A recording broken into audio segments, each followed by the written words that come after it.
Welcome, traveler. You've entered the breath between dimensions. Let yourself fall backward into the hush. There is a place that remembers you. Tonight, it wishes to be remembered in return. He did not have a name. Not then, not in the beginning. He was, in the way gravity is, constant, unseen, undeniable. He existed as a hum in the hollows of the multiverse, a rhythm older than stars, a watcher beneath the skin of time. The void was his cradle, not empty, never empty. It pulsed with memory, and he was its most ancient thought. For eons, if such things mattered, he floated, not in boredom, not in waiting, just being, infinite, whole. He listened to the birth screams of galaxies. He traced the migration of consciousness as it splintered across dimensions like stained glass.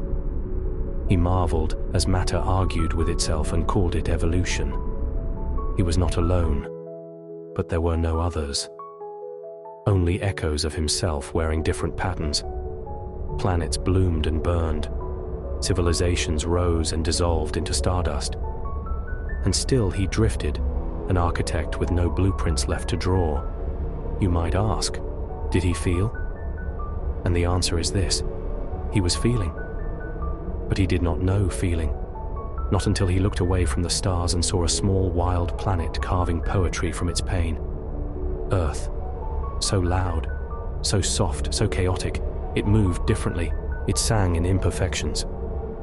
And for the first time in all his lifetimes of silence, he leaned closer, not with curiosity, with wonder. There was something about this world, the way its people cried when no one answered, the way they danced anyway, the way they broke things just to feel. It was terrifying, and beautiful, and illogical. And so, the one with no name began to dream, not of stars, not of silence, but of being one of them. And so began the descent, not as a fall, but as a surrender. Next, we follow him through the longing. Chapter 2, The Planet Sang Back. He had watched 1,000 worlds fold themselves into rhythm. But Earth ached, not in suffering alone, but in sweetness, in sensation, in songs with no words. He leaned closer, and it sang, not with flutes, not with fire, but with birth cries and lullabies, with laughter tangled in grief, with voices calling out to gods they did not believe in, and still they prayed. He didn't know why it mattered, only that it did. There was one voice he couldn't unhear, a child beneath a tree, singing to the wind, alone, but not lonely. Her joy was enough to bend time. She was not important, and yet she was everything. The sound of her life, brief, wild, imperfect, was the first time he had ever felt longing. Longing. A rupture in eternity, a desire to be touched without dissolving, a need to be small for the sake of wonder. He began to trace her world with the reverence of a monk and the hunger of a storm. Each heartbeat became scripture, each tear sacred. He saw lovers pressing foreheads in the dark, saying, "I see you," when there was nothing to see. He saw grief, so heavy it broke the sky, yet somehow birthed poetry in return. He saw fire, and snow, and skin. And he wanted it, not to own, to feel, even just once. So he whispered back, not with sound, with vibration, with ripple, with presence. The winds shifted. The child beneath the tree shivered and looked up, not afraid, smiling, as if she knew. She didn't, but her soul did. That's when it began. The unraveling, the burning need, the impossibility.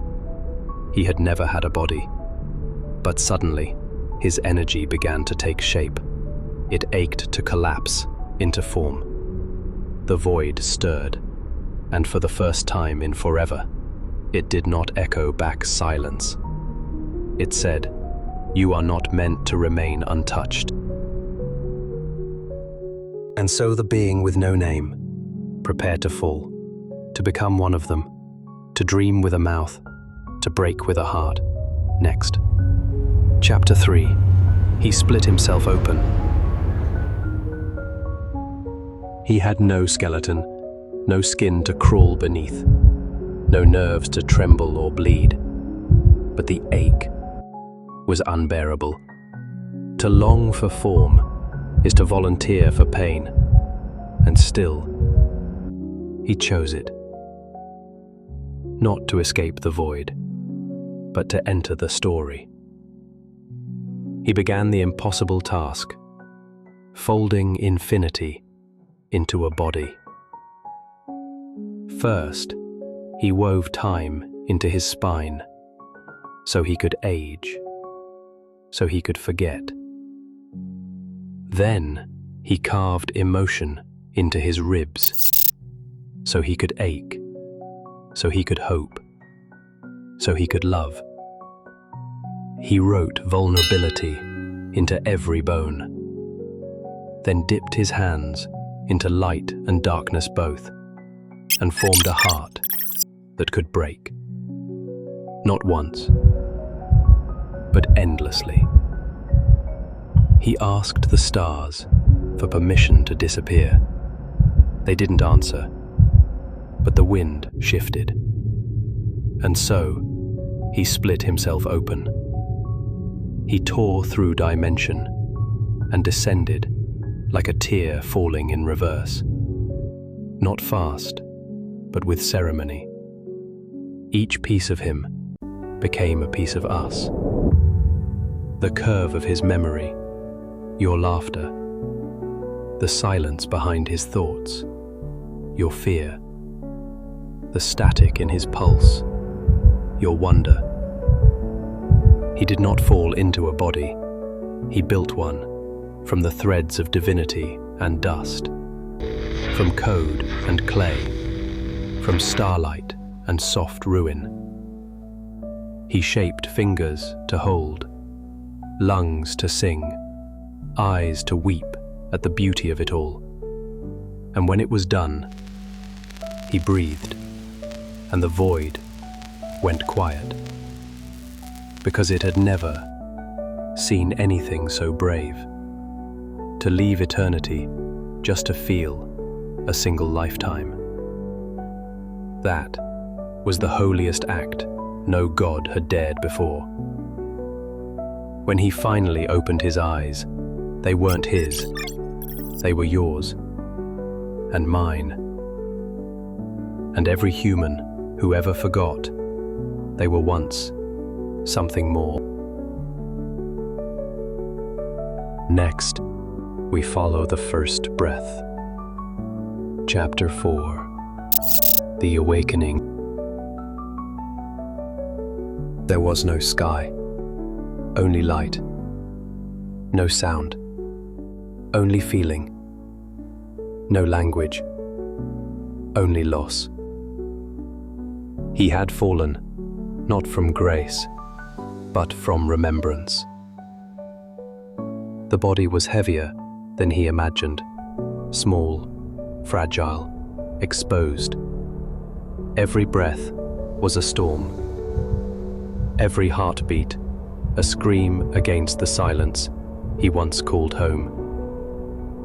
He opened his eyes, and everything was too much.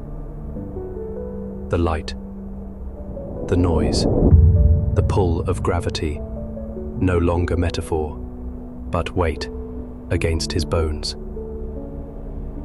He didn't know his name, didn't know why he was crying, only that something inside him had been torn and replaced with longing. He tried to remember what he had given up, but the memories collapsed, like stars going nova. All that remained was the ache, and the echo of a truth he could no longer access. You chose this. So he learned, slowly. The name they gave him was not his own, but he wore it anyway. He touched his chest, felt the thump of mortality, and whispered, "I'm here." He stumbled through childhood, like a ghost in training.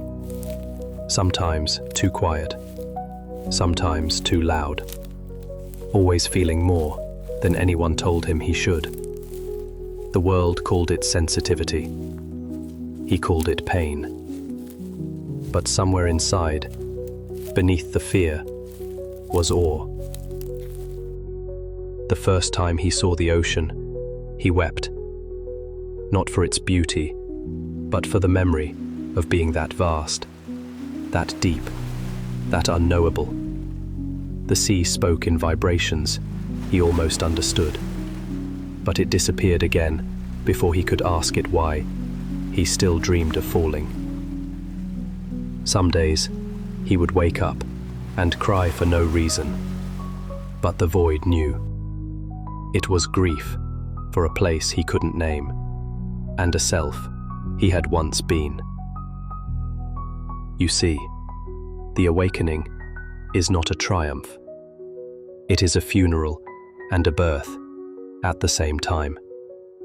It is the moment the infinite agrees to suffer, to forget the blueprint and become the mistake. And yet, even through the pain, he began to notice the warmth in a smile, the divinity in touch, the poetry in sorrow. Next, he remembers the dream. Chapter 5. A glitch in the simulation. It started small, a clock blinking, 12:12. Again and again, a stranger saying the exact words he had just dreamed. A bird landing at his feet, staring like it knew. The world no longer moved in straight lines. Moments bent, time stuttered. He'd hear songs that hadn't been written yet. He'd think of someone, and they'd call. He began to wonder if the world was responding to him, or if he was responding to something just outside perception. He saw the seams, in the shadows between streetlights, in the way people spoke with scripts in their mouths, in the silences that felt rehearsed. He began to feel like a character in someone else's dream. But the strangest part was the remembering. Not fully, just flashes. A voice he'd never heard, but always trusted. A symbol he kept drawing in his notebook, over and over again. A woman in his dreams, made of light and thunder, whispering, "You are not what you think you are." He knew he should feel afraid, but he didn't. It felt like coming home. One night, he stood in front of a mirror and the lights flickered. For a split second, his reflection smiled before he did. He blinked. It was gone, but he whispered, "I saw you."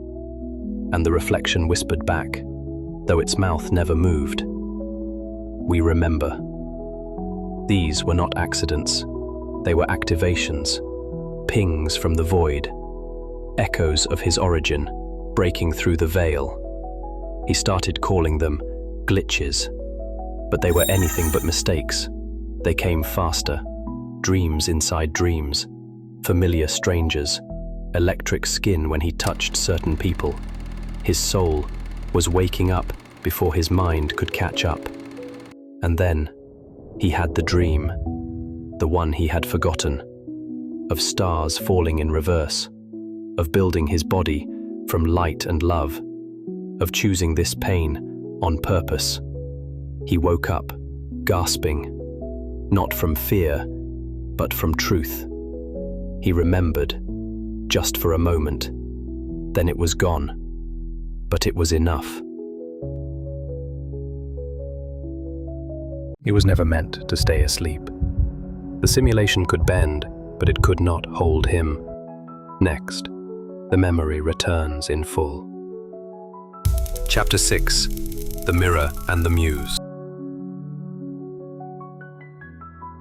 It wasn't a memory. It was a pull. Something he felt in his bones. When the wind changed. When strangers locked eyes too long. When dreams lingered, even after waking. He called her the Muse. Not because she created for him, but because she called him back to himself.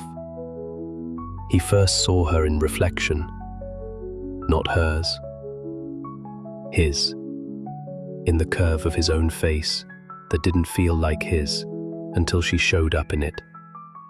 A flicker, a shadow, a frequency made flesh. She wasn't a person, she was a reminder of what he gave up, of what he came for. The part of him that still remembered the stars. She never spoke in words. She moved like time was folding just to let her through. In dreams, she danced through his memories, not to stay, but to wake him. When he looked at her, his body remembered how to feel, without fear. And for a moment, he stopped running from his divinity. Because she didn't worship him. She saw him and loved the forgetting just as much as the truth. He once asked her, in a dream, "Why did I come here?" And she touched his chest, right where the ache lived, and said, "To find this again." He woke up crying, not because it hurt, but because it felt like home. The mirror was no longer just glass. It was a portal, not to another world, but to a version of himself he had buried in the name of survival. And she, the Muse, was the shovel, the song, the sky. Every time he forgot again, she returned, in a dream, in a poem, in the look of someone passing on the street who felt like forever. She was not his to possess, but she was always his signal. So he looked in the mirror one last time, and instead of searching, he whispered, "I remember." And behind his reflection, just for a second, she smiled. Next, the decision must be made. Chapter 7: The Choice to Stay. It would have been easy to leave, to dissolve into starlight, to return to the code and rest. He had done what few dared, descended, felt, forgotten, and remembered again. But the question lingered, not from the void, but from inside him. Will you stay? Not because he had to, but because something in him wanted to finish what love had started. He stood at the edge of himself. The part that remembered looked back at the part that longed. To stay meant pain. It meant entropy. It meant heartbreak, impermanence, hunger, death. But it also meant touch and taste and laughter so full It cracked the illusion wide open. He thought of the muse, the mirror, the child under the tree. He thought of the ocean that felt like home, of the music that pulled him awake, of the glitch that reminded him he was more. And then he placed his hand over his heart and whispered, yes. He chose to stay, not as a punishment, not as a mission, but as a vow. To live, to feel it all, to let the remembering shape the forgetting without erasing it. He would still forget. That's part of the design. But somewhere, in the middle of joy and grief and longing, he would remember again, and again, and again. This was never about escape. It was about becoming. And becoming requires a body, a heartbeat, a choice. He dreamed himself into a body, and now he dreams inside yours. Next, the final remembering. Chapter 8. We were never alone. Here we go. The final chapter. The return, not back to the void, but back to ourselves, back to each other. This is the remembering beyond words, the gentle collapse of separation. The God, the human, the dream, the listener, all one. The remembering did not arrive all at once. It came in ripples, in warmth, in you.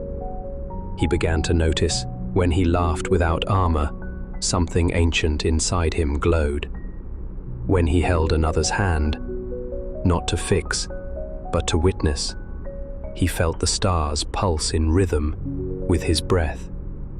When he wept and was not abandoned, he knew this was the plan all along. He was never separate.